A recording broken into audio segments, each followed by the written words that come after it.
O que faz um bom azeite? Sabe como escolher?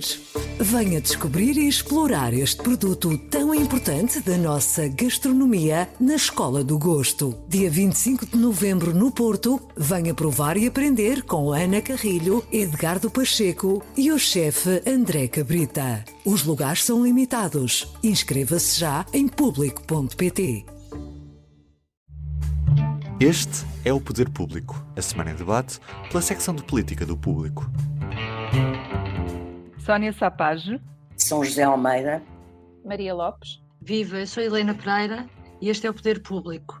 Esta semana temos em cima da mesa para discussão o veto do Presidente da República à morte medicamente assistida, o acordo autárquico entre PSD e CDS e uma mini-crise no PAN, aquilo que se pode chamar um dos novos partidos emergentes.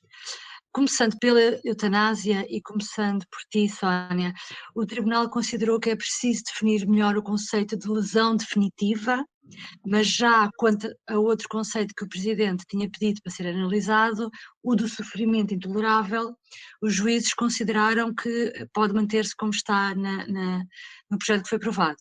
E mais, o Tribunal Constitucional escreveu mesmo que o direito a viver não pode transfigurar-se num dever de viver em quaisquer circunstâncias. Como é que viste este acórdão? eu acho que este acórdão é a resposta possível ao pedido de fiscalização que foi feito pelo Presidente e que eu acho que foi feito de forma inteligente, jurídica e em vez de ser propagandística e ideológica. Dito isto, e apesar de se ter dito que o acórdão deixa a porta aberta à eutanásia porque não a considera inconstitucional, acho que também vai servir para empatar a lei durante muito tempo no Parlamento, honestamente, porque o que ele exige na realidade é que o debate continua e se estenda a conceitos que não são fáceis de definir, como esse tal de lesão definitiva. Seja como for, esta semana, na sequência do veto e da inconstitucionalidade do Tribunal Constitucional, o público já ouviu alguns constitucionalistas sobre o assunto e o que eles dizem é que para aprovar esta lei no futuro ou para suprir as insuficiências assinaladas vai ser como fazer passar um camelo pelo buraco de uma agulha. O que eu espero é que não seja uma cáfila, não é? São José, não achas, Marcelo iniciou agora o segundo mandato, tem 5 anos pela frente, não achas que será possível ele ainda vir a ser o presidente que promulgará a eutanásia, ou seja, durante estes 5 anos os partidos vão tentar contornar o veto de maneira a melhorar a lei? Como é que vês isso? Achas que vai ser difícil ou nestes 5 anos ainda poderá ser possível? eu creio que 5 anos é muito tempo, é possível. Agora, que não vai ser um processo fácil, não vai, já que não são conceitos fáceis de definir. E depois há aqui outra questão processual, que não tem a ver com o PSD voltar a insistir no referendo, eu acho que isso não irá haver. Não vai ser por aí. Agora, a dificuldade da definição dos conceitos pode introduzir tais modificações na lei que eu não sei até que ponto é que o Presidente não poderá mandar uma segunda vez para o Tribunal Constitucional. Ele, teoricamente, já não pode, sendo a mesma lei. Agora, se a lei for muito reformulada, ou seja, se a lei for confirmada tal como está, ele tem que, quer dizer, teria que se fosse veto político. Como é um veto do Tribunal Constitucional, eu acho que isto fica tudo em aberto. E podemos estar aqui a entrar, de facto, num processo muito longo em que o Presidente volte a recorrer ao Tribunal Constitucional, em que os movimentos organizem se organizem e os partidos que são contra se organizem para pedir a fiscalização sucessiva. Ou seja, o processo vai ser muito longo porque é um processo complexo. Mas creio que se o Parlamento conseguir definir os conceitos e o conceito que o Tribunal Constitucional pede que seja definido, eu não acredito que Marcelo Rebelo de Sousa no final não aprova a lei, não promulga a lei. Eu acho que O que ele mostra com isto, São José, é que enquanto ela não estiver limpinha do ponto de vista Sim, sim, sim, constitucional, sim. não, quer dizer, não tem saída, porque o que já não podemos esperar de Marcelo, acho eu, é um veto político, simplesmente porque lhe Pois apetece, é isso, mas é ou isso. porque ideológico nesse sentido. Sim, Mas já eu não é também acho que vai, isso não. Mas eu achei vai que, desde o início, eu achei que ele não faria isso. Que ele Que não recorreria usaria o sempre ao veto tribunal. político. Não, nunca não usaria neste caso. acho que de Ah, facto isto é um imbróglio para demorar bastante tempo, Sim, se calhar sim, no Parlamento. mas que ainda vai ser durante o mandato dele, acredito que sim, não é? uhum. Maria, como há pouco a São José referia, falar de referendos, mas a verdade é que ainda se fala, ainda esta semana no Público, o Paulo Rangel defendeu que devia voltar a discutir essa possibilidade, mas neste processo, ou a meio deste processo, no estádio em que está, faz sentido ainda pensar que seria possível um referendo? Eu acho muito difícil, já foi recusado um referendo com nesta configuração do Parlamento em outubro passado. Foi proposto por uma iniciativa popular de referendo pela Federação pela Vida, e só o CDS chega e uma boa parte da bancada do PSD votou a favor. Rui Rio votou contra essa realização de referendo. Portanto, eu acho muito difícil que isso volte a ser colocado em cima da mesa. Quer dizer, ele pode ser colocado em cima da mesa, mas não parece que tenha de todo caminho para andar. Deixa-me só recordar que houve outro caso, não é? Há um caso histórico, que é o referendo sobre aborto, o primeiro e depois já o segundo, mas o primeiro nasce, é um referendo a uma lei do Parlamento, como é o segundo, não é? E que foi acordado, aí está, a diferença é essa, foi acordado na altura entre Marcelo Rebelo de Sousa e Guterres. E, portanto, foi feito porque as direções, os líderes do PSD e do PS queriam esse referendo. Porque ambos eram contra a legalização e ambos eram contra a lei. Agora a situação é outra, não é? Sim, Nem o completamente líder do diferente. PSD, nem o líder do PS querem esse referendo.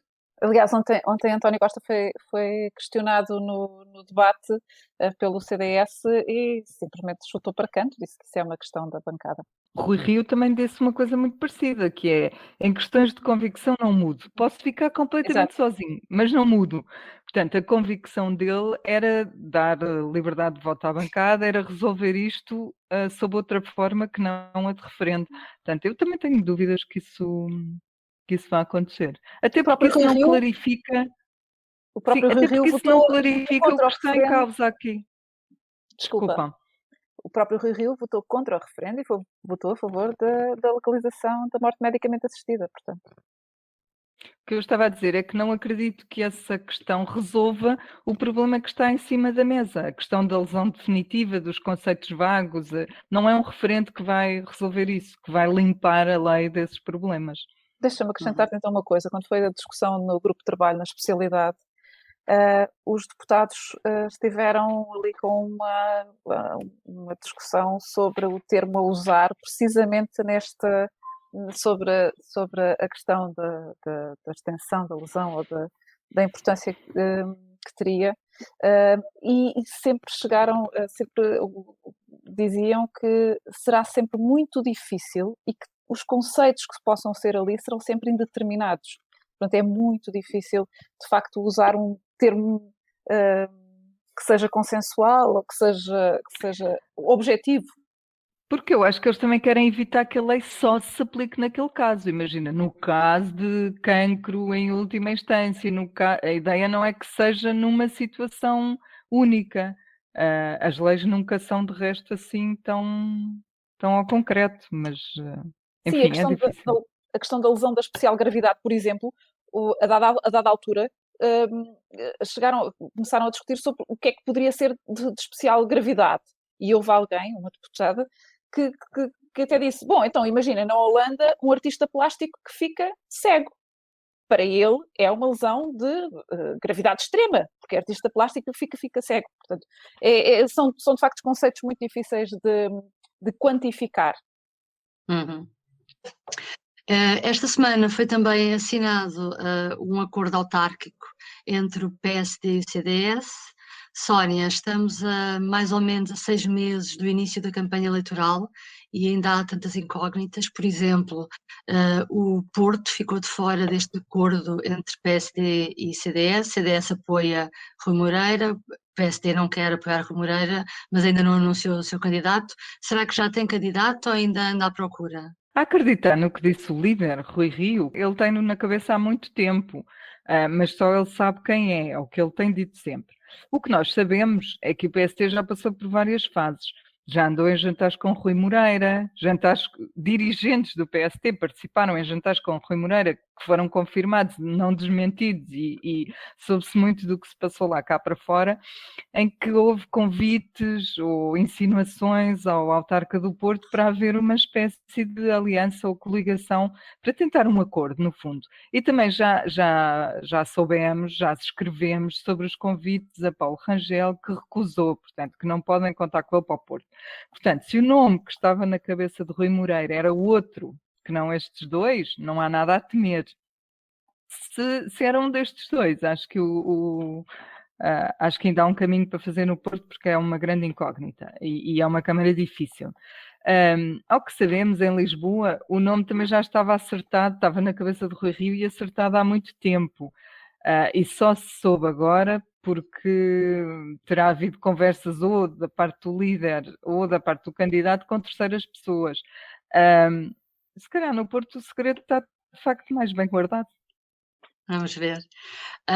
Maria, este acordo entre PSD e CDS acabou por dar mais cabeças de lista ao CDS do que há 4 anos. Achas que Rui Rio está a dar uma mãozinha a Francisco Rodrigues dos Santos?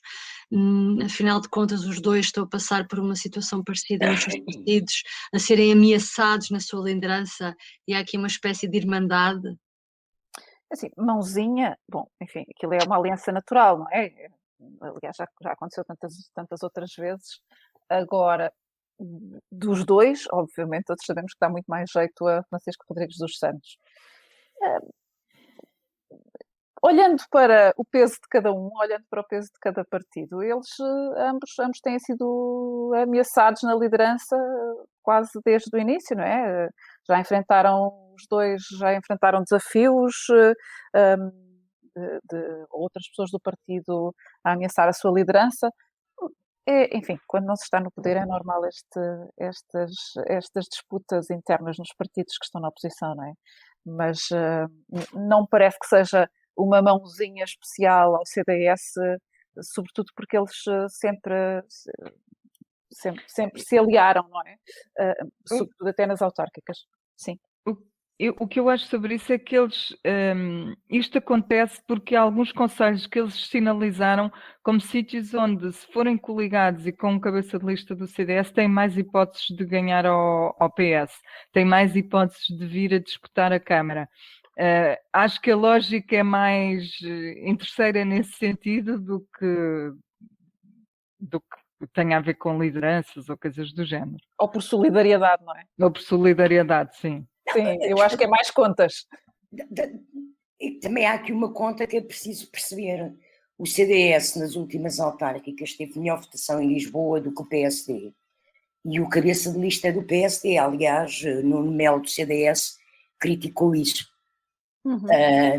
E pode ser uma forma também de compensar o CDS por ser Carlos Moedas em Lisboa, quando Assunção Cristas teve mais votos que Teresa Leal Coelho. Pode ser também uma forma de compensar isso politicamente, não é? São José, e já agora pergunto, e o PS é o partido que aparenta ter menos pressa na apresentação dos seus candidatos, também porque é o que tem mais presidentes de Câmara, vai à frente. E aproveito para te perguntar também, esta semana se realmente ficou confirmado que o Bloco vai avançar com a candidatura de Beatriz Gomes Dias, a deputada, como candidata a Lisboa. Achas que ainda há esperança de uma união à esquerda contra a frente liderada por Carlos Moedas? Quer dizer, em relação a essa última parte, o PS gostaria muito, não é? Nós escrevemos já que o PS continua disponível para essa coligação. O que é facto é que quer o BE, quer o PCP, como escrevemos, consideram que não há risco de Medina não ganhar a Câmara. O que é temerário a abertura do PS deve-se a isso, porque nas autárquicas o candidato da lista, o cabeça de lista da lista mais votada é presidente da Câmara, mesmo que não tenha a maioria dos vereadores, não é? Portanto, ou seja, não é como no Parlamento. Não é como no Parlamento. Da República. Nunca poderia acontecer o que aconteceu em 2015. Sim. Portanto, não pode-se criar uma situação de termos um presidente da Câmara eleito pelo CDS e pelo PSD, mais aquela grande coligação de Lisboa, à direita, e ter uma maioria de variação de esquerda e uma maioria na Assembleia Municipal de esquerda, o que tornaria um bocadinho caótico a governação da Câmara. Daí o PS ter essa abertura, mas creio que neste momento, depois do BE já ter anunciado e já ter tornado público quem é o seu nome, penso que será muito difícil isso ainda vir a acontecer. Uhum. Quanto à posição do PS, pois o PS, quer dizer, o PS tem 159 câmaras sozinho, 144 das quais com maioria absoluta, portanto tem maioria absoluta de mais de metade das câmaras cá em Portugal, que são 308, tem quase, não é mais, mas é quase metade com maiorias absolutas. Uma grande hegemonia, sim. Tem. E depois tem ainda mais duas coligações, uma no Funchal e uma em Felgueiras, e participou no apoio a 4 candidatos independentes. Portanto, o PS sozinho tem ou influenciou a eleição de 165 câmaras. Pronto. Há 308 conselhos em Portugal. De facto, está numa posição muitíssimo confortável e por isso é que não tem pressa, quer dizer, como nós também escrevemos hoje. Aliás, a estratégia do PS é uma estratégia que se baseia nisso mesmo, não é? Eles querem, não vão apostar na mediatização de candidatos, não vão fazer apresentações do tipo do PSD está a fazer. Pensam fechar o processo de escolha dos candidatos até ao final, mais tardar, da primeira quinzena de abril. Mas, como nós escrevemos, eles não vão apresentar logo os candidatos. Eles vão começar por, na segunda quinzena de abril, começar a apresentar o seu programa, que será um programa coordenado com o governo, é óbvio, ao partido do governo, e com o que são os documentos estratégicos do governo para os próximos anos, que é o plano de reconstrução e resiliência, o quadro financeiro plurianual e o Portugal 2030. Portanto, o PS vai, também está muito confortável, não é? Pode perder até 20 câmaras, que ganha a mesma. Ficará sempre à frente, sim. Ficará sempre à frente. E, portanto, vai fazer uma coisa muito a apontar para os interesses do país e para o interesse do nacional e como é que isso se concretiza através dos municípios e da proximidade aos cidadãos dos municípios. Mas é uma situação absolutamente confortável nestas eleições do PS, penso eu. Bom, é evidente que se o PS, é evidente que se o PS perde a Câmara de Lisboa, na noite eleitoral o PSD canta vitória, não é? Porque é muito importante a Câmara de Lisboa, é a capital. Por fim, mudando de capítulo para o PAN, vamos tentar perceber o que é que se está a passar neste partido. André Silva, líder do PAN e deputado, anunciou esta semana que sai da direção e do cargo também na Assembleia, entre várias razões, por defender firmemente a limitação de mandatos e por querer apanhar o comboio da paternidade. Maria, eu perguntava, tu que escreveste sobre isso e conheces melhor este partido, o que é que se passa? Este partido está em convulsão, porque nos últimos anos houve uma série de missões, desde o eurodeputado. No último ano mesmo. Sim, exatamente. E é uma deputada que também passou a independente aqui na Assembleia da República, O que é que se está a passar dentro deste partido? Se calhar passa-se quase o mesmo que se passa no Chega, são as tais dores de crescimento, não é? Obviamente que um partido com menos de 10 anos vai tendo problemas de crescimento e de distribuição de poder. Os argumentos usados pelo André Silva, enfim, deixam ali muita coisa por perceber nas entrelinhas, sobretudo como é que se corta radicalmente com um partido quando se esteve 4 anos sozinho na Assembleia da República a levar o partido para a frente e de facto conseguiu uma série de conquistas de bandeiras, concretizar bandeiras que o partido tinha, como a questão dos animais, a proibição dos animais no circo, o regime jurídico dos animais, enfim, uma série de questões que o partido defendia. E depois disso consegue multiplicar por 4 a representação. Foi um grande crescimento, sim. É um grande crescimento, sobretudo porque o eleitorado conhecia-o a ele, é um facto. Ainda que em Lisboa, por exemplo, a Inês de Sousa Real fosse conhecida, era deputada municipal, mas enfim, a figura principal era ele. E, portanto, a argumentação que ele usou soube um bocadinho a pouco. É verdade que se sabe que há críticas internas, sobretudo alguns fundadores do então Partido pelos Animais e Natureza, de que o partido estaria, enfim, a alargar de tal modo o seu âmbito de atuação que estaria a perder o foco na questão animal. Porque foi assim que o PAN nasceu, apareceu, cresceu como um partido animalista. E isso de facto tem acontecido. Agora, há também algumas divisões internas, aquela questão de Norte e Sul. Nós temos a Bibiana Cunha, que foi eleita pelo Porto. O núcleo do Porto tem, de facto, algum poder. Portanto, é esperar um pouco pelo Congresso, ou até antes do Congresso, para perceber que listas é que se vão formar. Mas o partido, de facto, sofre dali de uma divisão Norte-Sul, que pode ser complicado para o crescimento. A Inês de Sousa Real pode ser também uma potencial sucessora da Sim, ela já disse que está em reflexão e ela, como líder parlamentar, ganhou bastante protagonismo pelas intervenções que faz, e portanto sim, é muito possível que esteja ali uma futura líder do PAN. Ou ela, lá está, ou Bibiana Cunha. Agora, Cristina Rodrigues, que foi eleita por Setúbal e que passou a deputada não inscrita muito rapidamente, não é?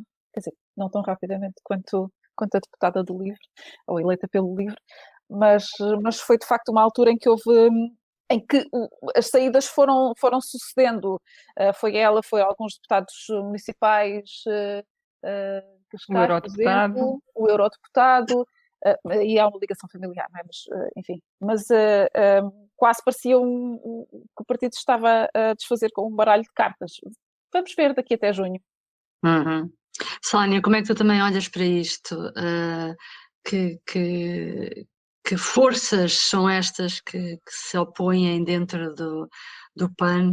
Aqui eu recordo-me agora quando a Maria estava a falar da questão dos animais. Aqui há uns tempos falava-se também da possibilidade de se estar a germinar a criação de um partido realmente só para a defesa dos animais.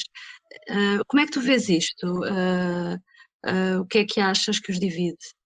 Eu não sei nada sobre esse novo partido. Eu sei que se fala sobre isso, mas não tenho informação nenhuma extra sobre o IRA. A ideia é que o IRA se transforme num partido. Exatamente, era isso, acho que é mais polémico e mais radical, se transforme num partido. Mas não sei nada sobre isso, não quero induzir ninguém em erro.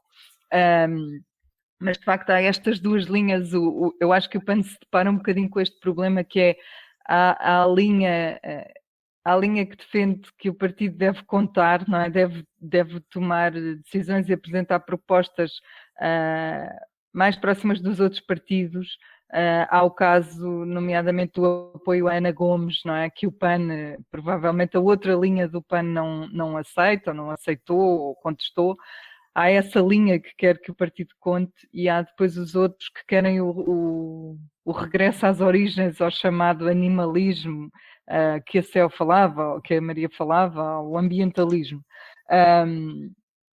André Silva não fala sobre nada disso na sua saída, zero. A carta que escreve é de facto mais Não dá centrada na... pistas sobre isso, não é?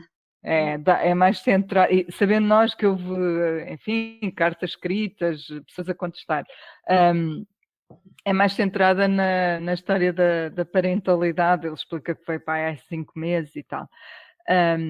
A questão é que a evolução que o partido fez durante a sua liderança é de facto notável. Ele passou de não estar no Parlamento a ter 4 deputados. Hoje tem só 3, porque lá está a deputada que se tornou não inscrita, mas foi um crescimento grande e há muitos anos que não entrava um partido assim no Parlamento português. O momento em que André Silva também começou a afastar-se ligeiramente, curiosamente, quando deixou de ser o principal rosto no Parlamento, passou a haver um grupo parlamentar que era liderado pela Inês de Sousa Real, portanto passou a haver ali uma pessoa nova em ascensão. Também é um momento em que eu acho que coincidiu com uma certa erosão do partido. Hoje nas sondagens, por exemplo, ainda ontem saiu uma sondagem que dava 2,5% ao PAN. O PAN teve mais do que isso nas eleições legislativas de há um ano e pouco, teve, salvo erro, 13,5% ou quase 3,5%.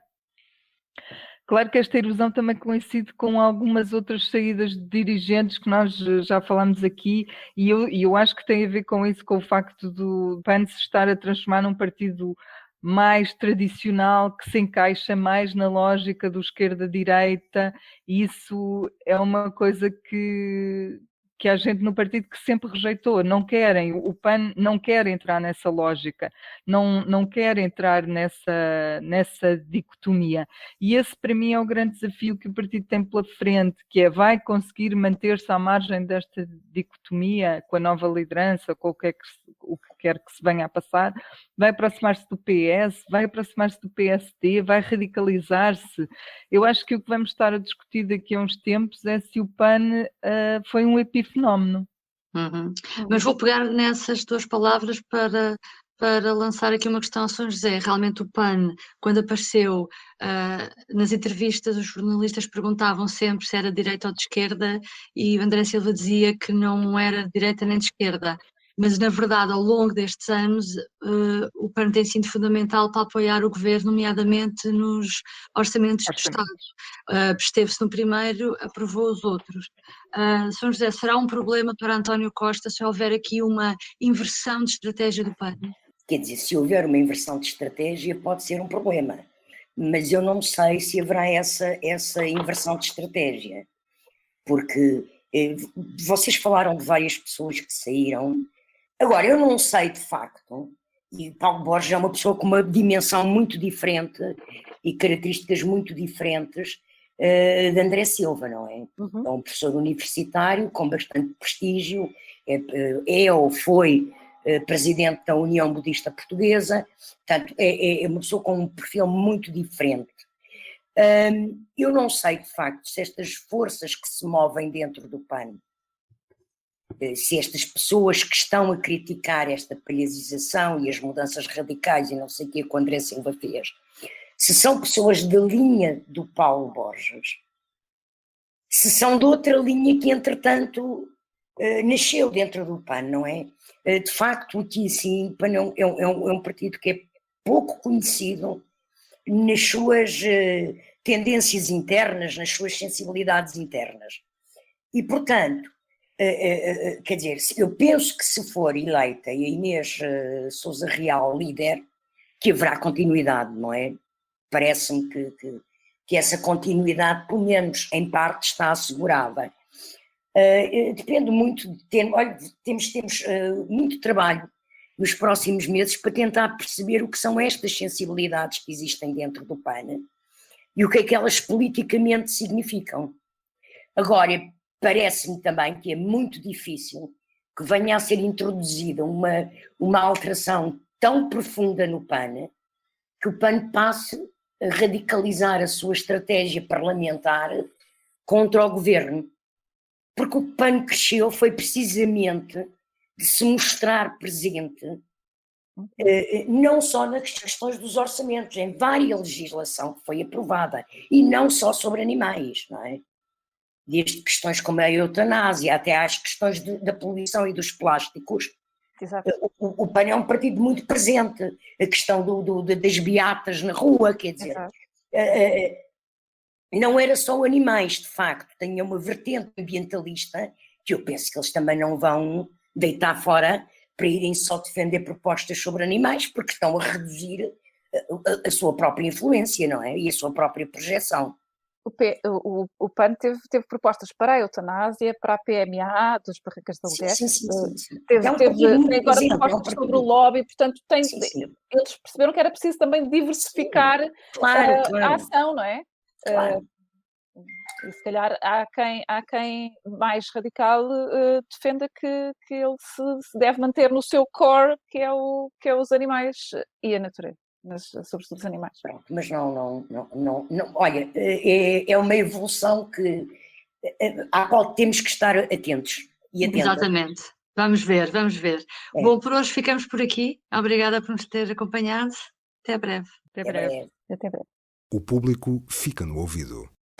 O que faz um bom azeite? Sabe como escolher? Venha descobrir e explorar este produto tão importante da nossa gastronomia na Escola do Gosto. Dia 25 de novembro no Porto, venha provar e aprender com Ana Carrilho, Edgardo Pacheco e o chefe André Cabrita. Os lugares são limitados. Inscreva-se já em público.pt.